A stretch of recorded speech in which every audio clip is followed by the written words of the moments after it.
Namaste. Love is happy when it is able to give something. Ego is happy when it is able to take something. In this podcast, I have briefly talked on love, breakup, as well as on sex and how astrology can give you certain indications about your sexuality, love, as well as breakup. But in addition to this, I have also shared a beautiful story of Buddha. It is a heart-touching story, and I am certain if you are on the path, you will also relate with this beautiful Buddha story. So let's begin.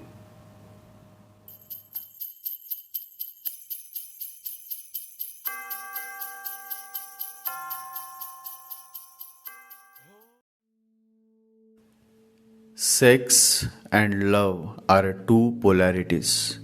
When there is love, there is no idea of sexuality, and when there is sex, there is no feeling of love. Sexuality is just animal, biological. It can be beautiful if it is a part of a deeper love, but if it is not a part of a deeper love, then it is the most ugliest thing possible, the ugliest. The ancient Sanskrit scriptures mention a beautiful verse, Aham Brahmasmi. Aham Brahmasmi meaning I am the universe. In simple words, the whole universe is within me. One of the greatest Sufi saint, Rumi, also relates to the shared truth of our Sanskrit scriptures when he quotes, "You are not a drop in the ocean, you are the entire ocean in a drop." So it is natural that all the planets and stars and the energies that they vibrate is also within us, within each of us. So all kind of energies that are on the outside, divine, pleasure seeking, harmful, all kind of energies are within us. There is nothing on the outside. It is all an inside game. Always remember, there is no outside of you. It's all an inside game. And so it is necessary to first understand where and how exactly the energies of certain planets operate within our body. Since the question is about sex and love, let us first understand how the whole sexual act manifests through the play of planetary energies. Mars operates through the sexual organ. A young man once asked, "But from where does the sexual urge comes and how it comes?"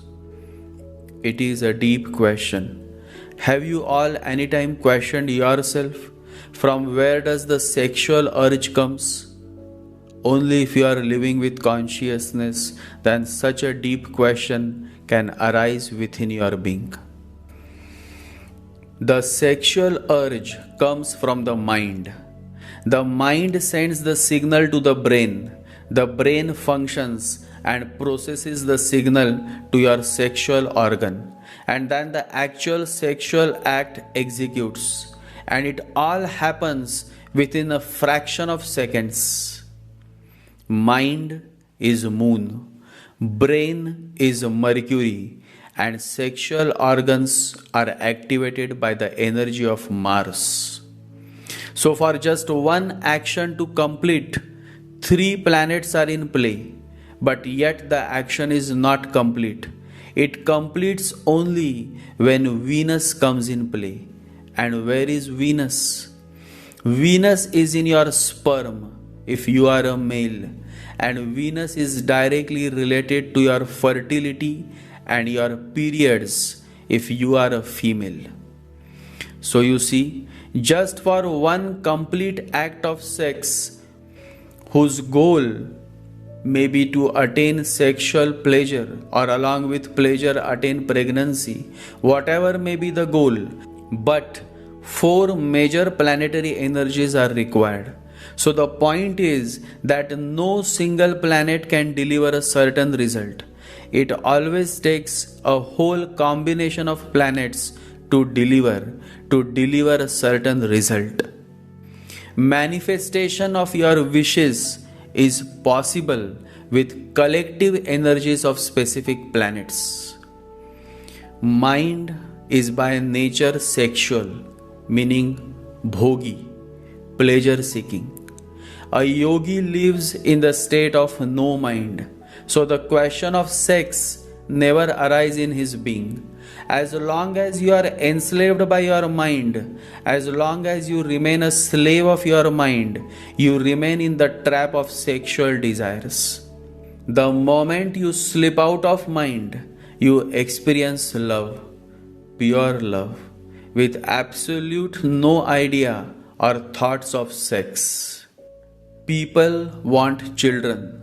They want to become father and mother, but they miss to understand that just having a good fifth house or bad fifth house lordship does not conclude. For that, the whole picture has to be seen in totality. When a childless couple tries to have children, they fail miserably because the focus is on having sex, just sex. Love is missing. Understand this. This is deep. You can either love or either you have sex. Love and sex cannot go hand in hand. Love is of the heart, sex is of the mind. When you are deeply in love, you just penetrate. Two bodies become one. At that moment, there is absolutely no idea of having sex. It is just like two flames merging with each other. The idea of sex is of the mind. The feeling of love is of the heart. Always remember, no idea of sex in the mind and you can make love to a woman. And the woman can make love to you, not thinking of sex at all. The whole point is where your mind is. If you are thinking of sex, if your mind is obsessed with sex, you simply want to use the woman. The woman simply wants to use you. It is ugly. Sex is not a problem, not even a question, when there is love. You don't even realize the fact that you are doing sex because there is love. But when there is just the goal of having sex, suddenly you become alert. Now the question of performance comes. Now the question of duration comes. Now many questions arise which would never arise when you are deeply in love. When in love, all the actions happen on its own, naturally. The mind has absolutely no role to play. The heart is in action and the heart knows nothing of techniques or duration. It just goes on until the highest peak of sexual bliss is attained. You can make love when you are in love. And when you are in love, there is absolutely no idea of sex in the mind. You just attain to the highest peak of sexual bliss, orgasm, without putting any special efforts, any special techniques. Sex is not the function of the head. Understand this. But when sex enters in through the head, it becomes a sexuality. Then you think about sex. Then you fantasize about sex, and then you have lost yourself, because now you are not living in the real world. You are lost in your mind, and the mind makes sure that you become more miserable than you already are. Love and sex are two polarities. Love can liberate you from sex, but it is a long journey and the most wonderful journey you will ever be on. A young man married a handicapped woman. They never had much of sex, but that never made them fall apart. because the depth of love was so much that sex was not at all a question in their life. Love can liberate you from sex. When love reaches perfection, the absence of sex automatically follows. A life of love and absence from physical pleasures is called celibacy, brahmacharya. And anyone who wishes to be free from sex must develop his capacity to love. Freedom from sex cannot be achieved through separation. Liberation from sex is only possible through love. Love is the creative refinement of sex energy. We all have sex energy within us. This energy is of Mars. All men and all women who attained the highest state of spiritual enlightenment had sex energy within them. But then what did they do with it? They transformed this sexual energy into the highest spiritual energy. And how did they do it? The answer is in simple words. These great men and women did not fight against their sex energy. They did not repress or suppress it. They did not try to condemn it. Instead, they tried to understand it, the way of its working. From where does this sexual urge comes, why it comes, and how it can be transformed. The word is understand. And how can you understand?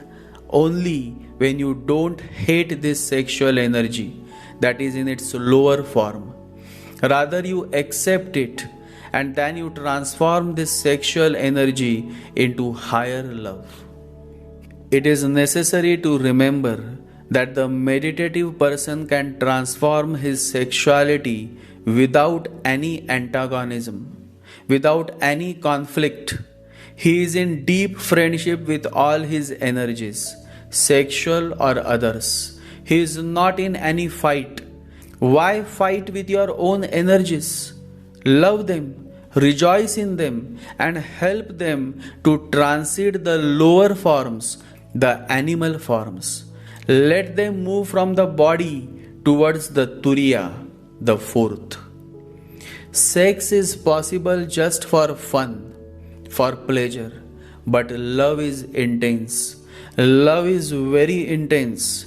Love is not fun. In fact, love is something that only a courageous person can dare to do it. To love, tremendous courage is required. One is willing to drop everything just for the sake of love. Understand the fact that sex is an act. Love is a very intense feeling. And so you cannot be loving if you are not courageous. You cannot be trusting if you are not courageous. You cannot inquire into reality if you are not courageous. Hence, courage comes first and everything else follows. That is why it is said that love is a dangerous path, and only those who have courage can travel it. To love means to drop the ego, to drop yourself. Love means not to be. Life can be sacrificed to love, but love cannot be sacrificed to life. Love is of higher value than life. There is divinity, there is joy. And when you live for someone, when you die for someone, then there is a beauty to it. Once it happened, a young man was in love with a woman who was elder to his age. She must be 6 years elder to him. But love knows no age, no caste, no religion. Society creates all sorts of rules which in the kingdom of God holds no truth. Understand the fact that it is this society that has given you the mind. The mind is not natural. Mind has been given to you by the society, and the mind is a monkey. Your mind is nothing but a byproduct of the society in which you are born. It is the society speaking through you. It is not you. You are hidden behind the mind. Whatever you speak, whatever you follow, is controlled by the society. And that is how you all go on missing the truth. Because the society would never want you to know the truth. The society would never want you to be yourself. The society is always afraid of an individual.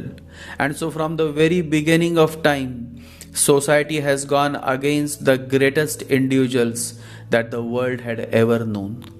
Buddha, Jesus, Muhammad, Mahavira, Sai Baba, and so many.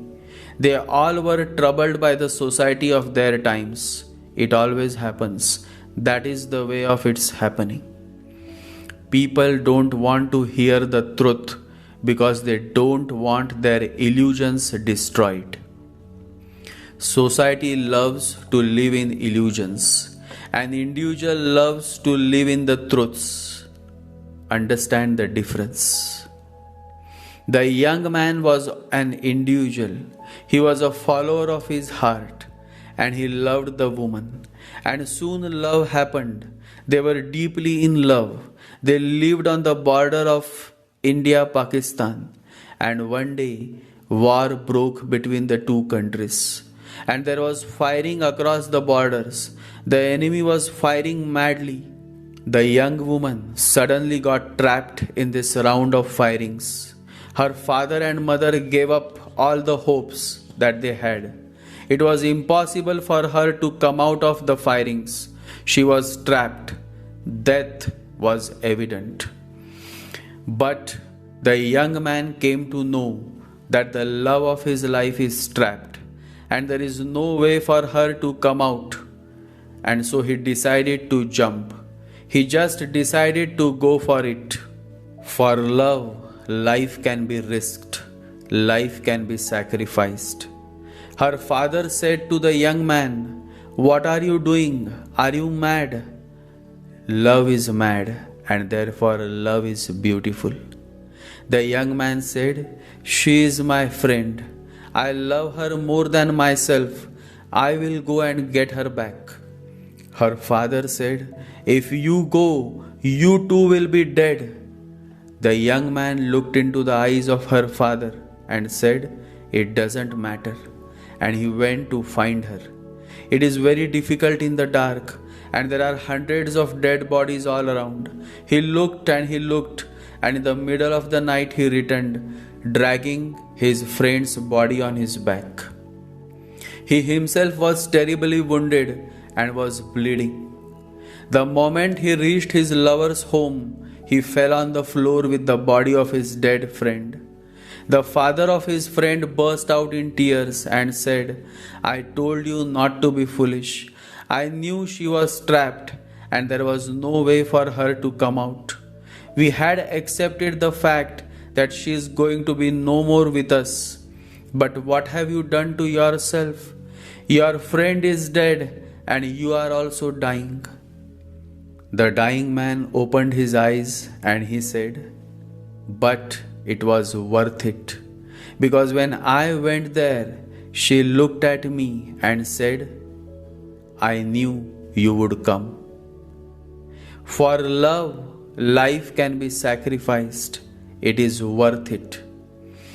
Those who claim that they loved you but cannot marry you, those who came up with excuses, has not really understood the depth of the word love.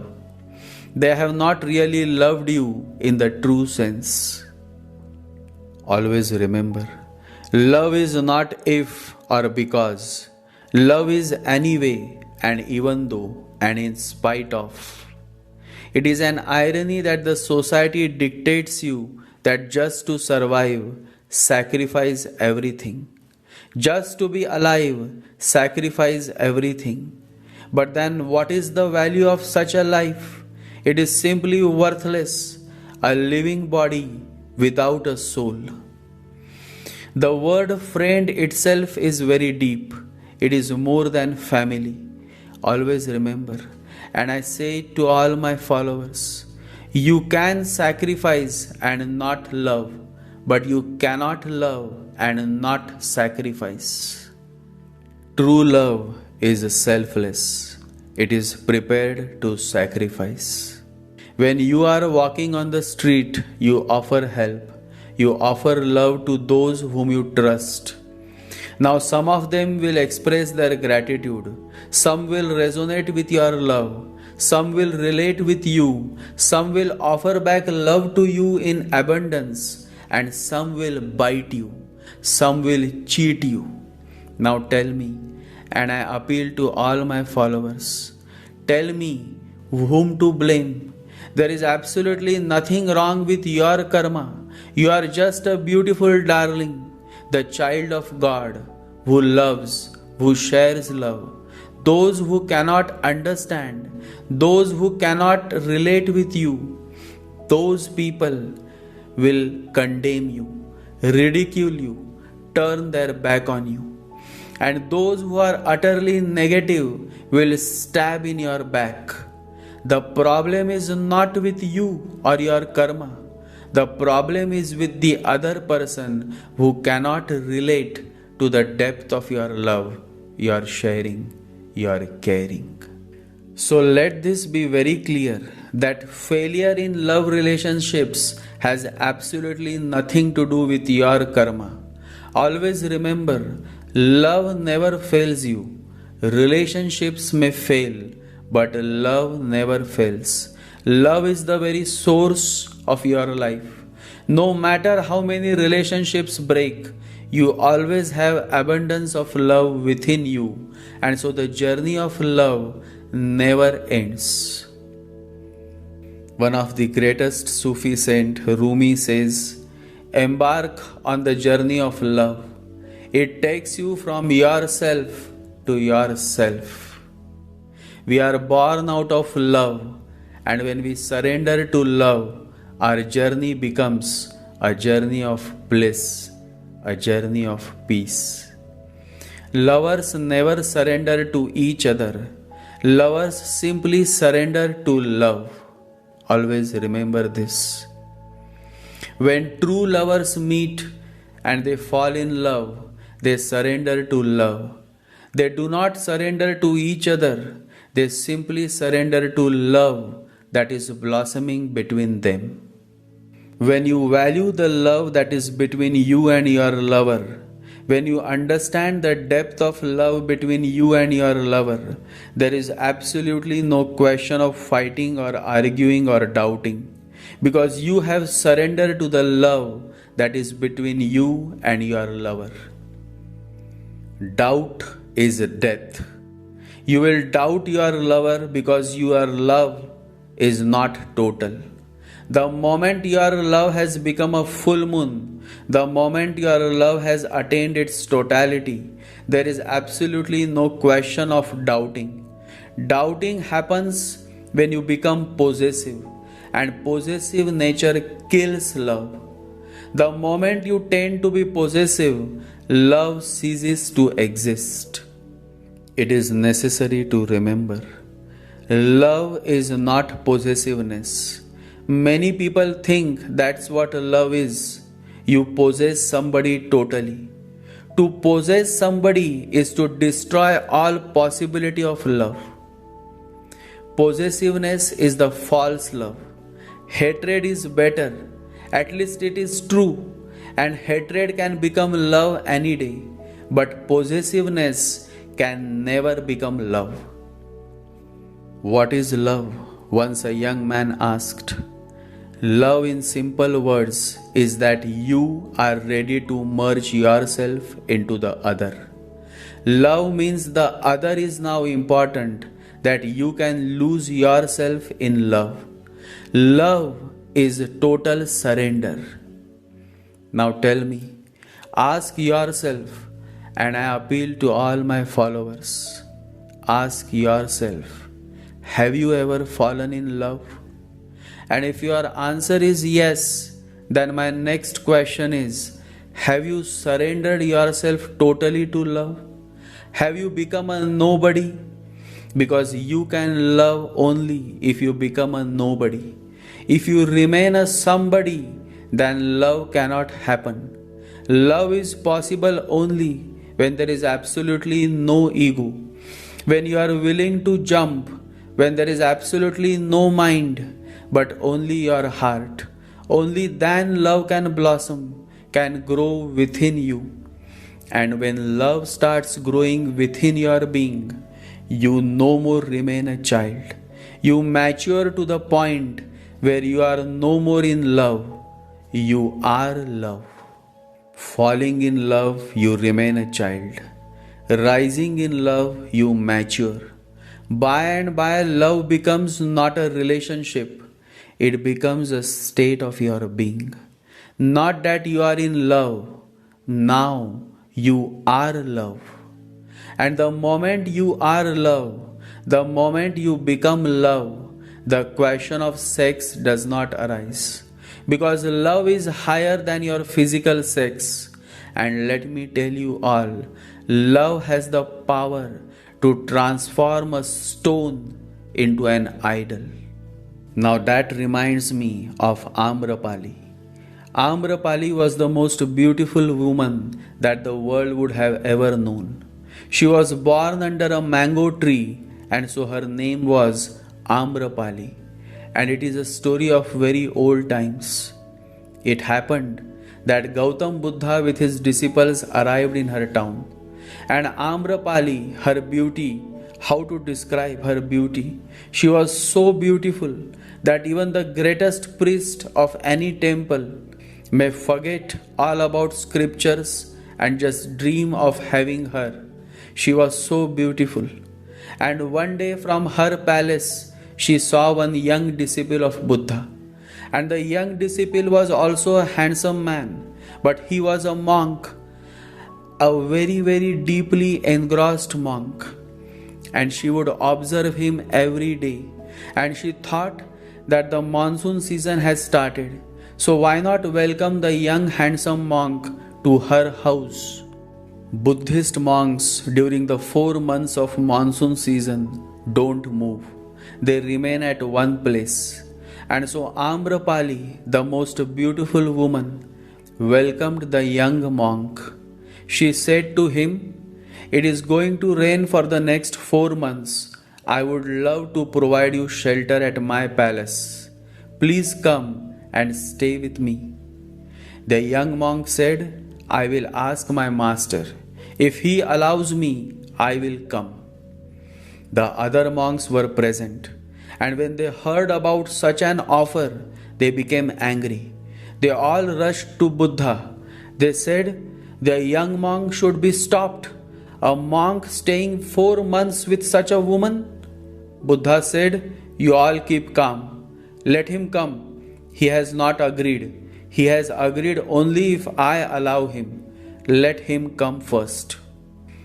The young monk came, touched the feet of Buddha, and told the whole story. He said, "That woman is a famous dancer. Her name is Amrapali. She has asked me to stay for 4 months in her house. Every monk will be staying somewhere during these 4 months of monsoon season. I have told her that I will ask my master. So I am here. Whatever you say, master, I will follow." Buddha looked into his eyes and said, "You can stay with her." It was a shock for all the 100 of monks who were present. There was a great silence, but great anger, great jealousy. They could not believe that Buddha has allowed a monk to stay in a beautiful dancer's house. After 3 days, the young monk left to stay with Amrapali, and the monks every day started bringing gossips, all kind of gossips, dirty gossips. Buddha said, "You all should be silent. 4 months will pass and I trust my disciple. I trust him. I have looked into his eyes. There was no desire. If I had said no, he would have not felt anything. I said yes, and he simply went. And I trust him. I trust his awareness. I trust his meditation. Nobody knew what was going to happen, whether the monk will change Amrapali or whether Amrapali will change the monk. But the monk was not an ordinary monk. He was a great lover of his master. He was a highly meditative person. He was no more meditating, he was meditation. And so after 4 months, the young monk comes. And he comes not alone, but he comes with Amrapali. And Amrapali rushed to Buddha and fell at Buddha's feet and said, I tried my best to seduce your monk, but he seduced me. He convinced me by his presence and awareness that the real life is at your feet. I want to give all my possessions to the commune of your monks. And lastly, I want to become your disciple. Master, please accept me as your disciple. Buddha raised her up and blessed her. And Amrapali became one of the most ardent followers of Buddha. A dancer was transformed into the greatest lover of God that the world had ever known. Love can transform, meditation can transform, awareness can transform. And she experienced all of this in that young monk, that she realized her own poverty and the richness of the monk, his bliss, his peace, his joy. She invited him to seduce him with her beauty, but she herself was seduced by the grace of his presence, by his awareness, his purity of being. And it is this same Amrapali who later became one of the most enlightened disciples of Gautam Buddha. I therefore insist to all my meditative followers that if your meditation is deep, if your understanding has gone deeper, if you have become a man of heart, if your awareness is growing, then no matter how many beautiful women you may come across, it is not that they will transform you, it is you who can transform them and help them to attain the higher realms of awareness, consciousness, only if they have a certain depth of understanding that Amrapali had. Certain hypocrites avoid looking at beautiful woman's face. I don't understand why. If there is nothing wrong in your being, then what is the problem in looking at someone who is beautiful? Some hypocrites come up with a story that Lakshman never looked at Sita because she was too beautiful. Now all such stories are the result of a mind that is afraid to face beauty because it cannot control its desires, and so then such minds come up with such fake stories. Understand the fact that if your mind is purified, if your eyes are beautiful and pure, then even if the most beautiful woman stands before you, you would wonder that how great it would have been had your mother or sister be so beautiful. When Chhatrapati Shivaji Maharaj acquired the kingdom of Kalyan, the queen of Kalyan was brought before him, and she was extremely beautiful. But looking at her, the great king says, how great it would have been if my mother would have been so beautiful as you are. And then the great king Chhatrapati Shivaji Maharaj sends her back with respect and love. So never blame any woman. If you have fallen from your grace, then it is purely because of your ignorance and nothing else. If you suffer, it is because of you. If you feel blissful, it is because of you. Nobody else is responsible, only you and you alone. You are your hell and you are heaven too.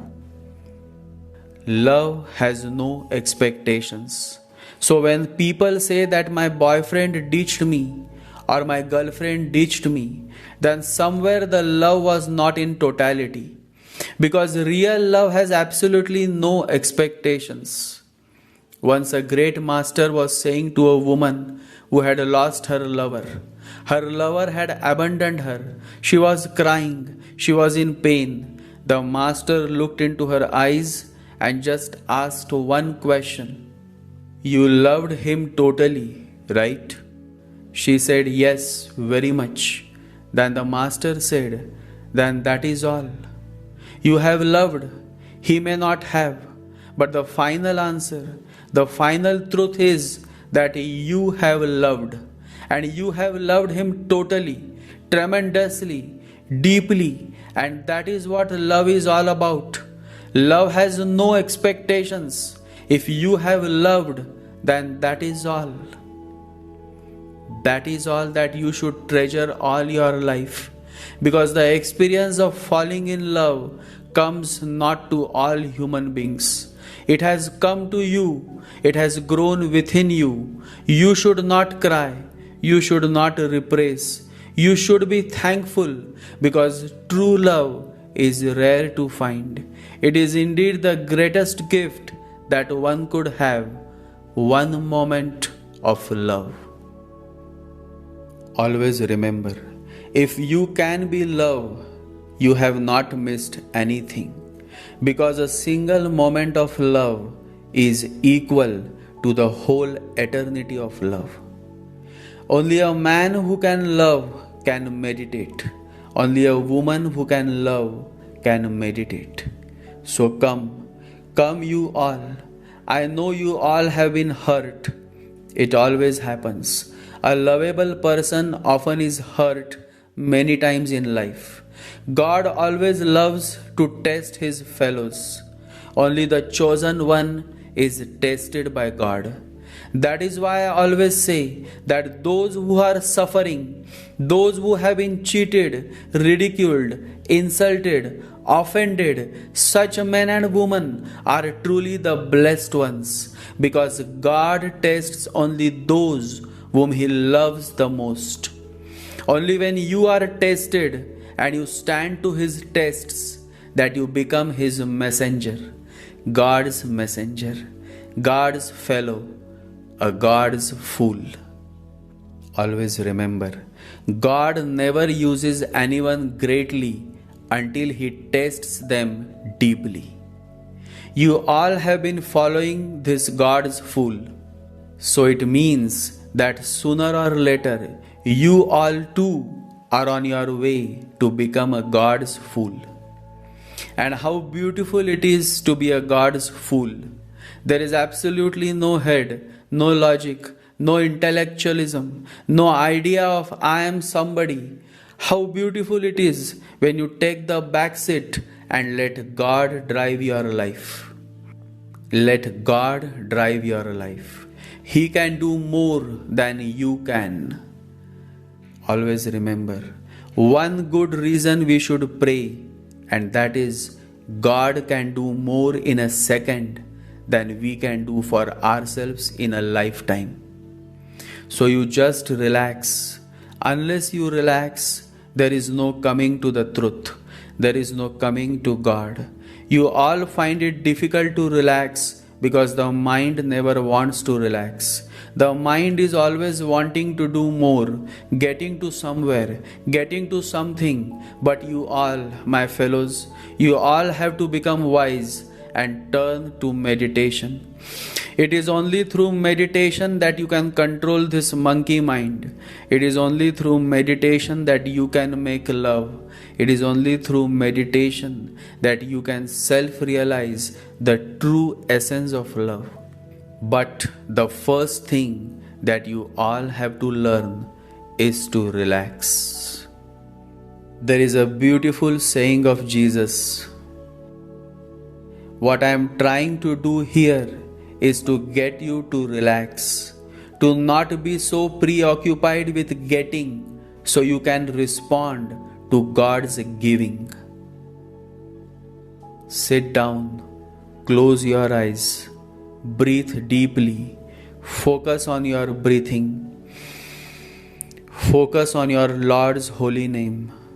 Repeat and repeat and go on repeating, go on chanting Lord's name until the mind relaxes. Only then love is possible. Only then the journey beyond is possible. So relax, just relax and let your whole body surrender to the existence. Let the existence take over. You just relax. Respect your uniqueness and drop all comparison. Just relax into your being. The greater the depth of your meditation, the greater you can relax. Once a great master was asked, "What is your message in short?" And the master said, "Take it easy." That is what you all have to do.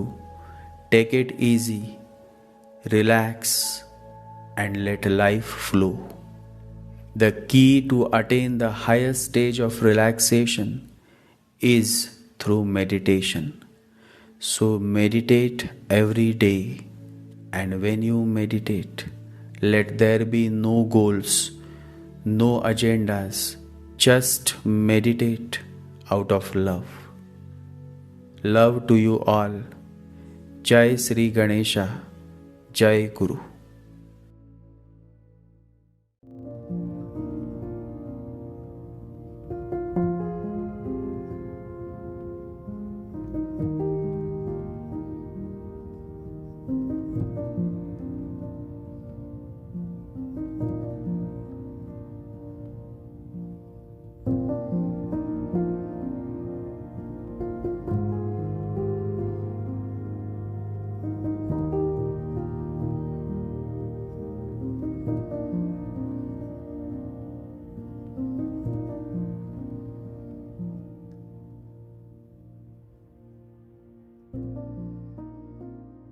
Om Gam Ganapataye Namaha.